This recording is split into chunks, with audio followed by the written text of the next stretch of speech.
Hello viewers, welcome to my YouTube channel. I am Shantanu. Purpose of this video is to explain the concept of right of private defense under section 96 of IPC. By watching this video, you all are able to understand the concept of self-defense, and further this video is also helpful for mains examination point of view. So let's start the video. Right of private defense under section 96 of IPC. According to section 96 IPC, nothing is an offense which is done in the exercise of the right of private defense. The section does not define the expression right of private defense. It merely indicates that nothing is an offense which is done in the exercise of such right.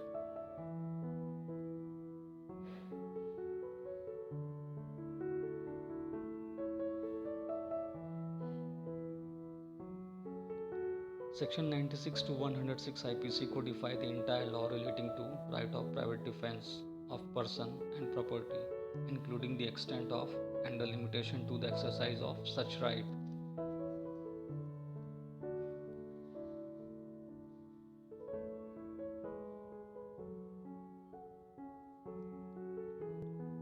Availability and non-availability of private defense. In order to find whether right of private defense is available or not, the entire incident must be examined with care and viewed in its proper setting.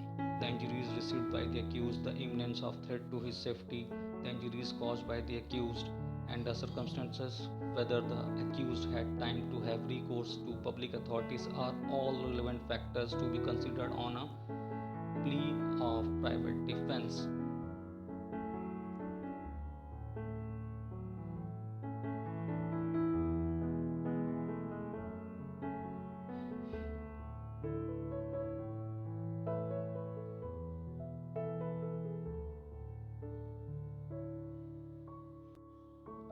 The following limitations have been imposed on the right of private defense of person or property. A. That if there is sufficient time for recourse to public authorities, the right is not available. B. That more harm than that is necessary should not be caused. C. That there must be a reasonable apprehension of death or grievous hurt or hurt to the person or damage to the property concerned. Note: no private defense in a free fight. Aggressor has no private defense. In Darshan Singh versus State of Punjab 2010, the Honorable Supreme Court has laid down the summary of principles regarding private defense, which are as follows. First, self-preservation is the basic human instinct and is duly recognized by the criminal jurisprudence of all civilized countries. All free, democratic, and civilized countries recognize the right of private defense within certain reasonable limits. Second, the right of private defense is available only to one who is suddenly confronted with the necessity of averting impending danger and not of self creation.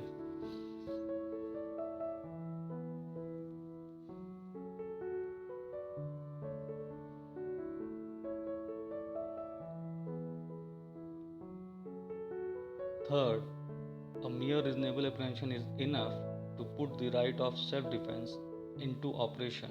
In other words, it is not necessary that there should be an actual commission of the offense in order to give rise to the right of private defense.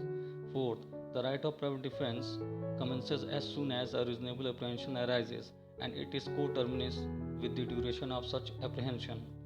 Fifth, it is unrealistic to expect a person under assault to modulate his defense step by step with any arithmetical exactitude.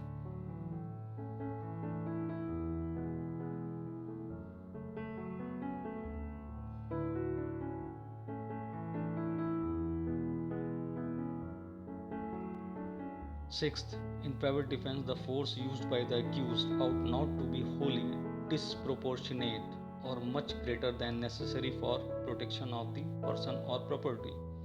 Seventh, it is well settled that even if the accused does not plead self defense, it is open to consider such a plea if the same arises from the material on record. Eighth, the accused need not prove the existence of the right of private defense beyond reasonable doubt. Ninth, the IPC confers the right of private defense only when that unlawful or wrongful act is an offense. 10th, A person who is in imminent and reasonable danger of losing his life or limb may, in exercise of self defense, inflict any harm, even extending to death, on his assailant, either when the assault is attempted or directly threatened. So, friends, hope you like this video.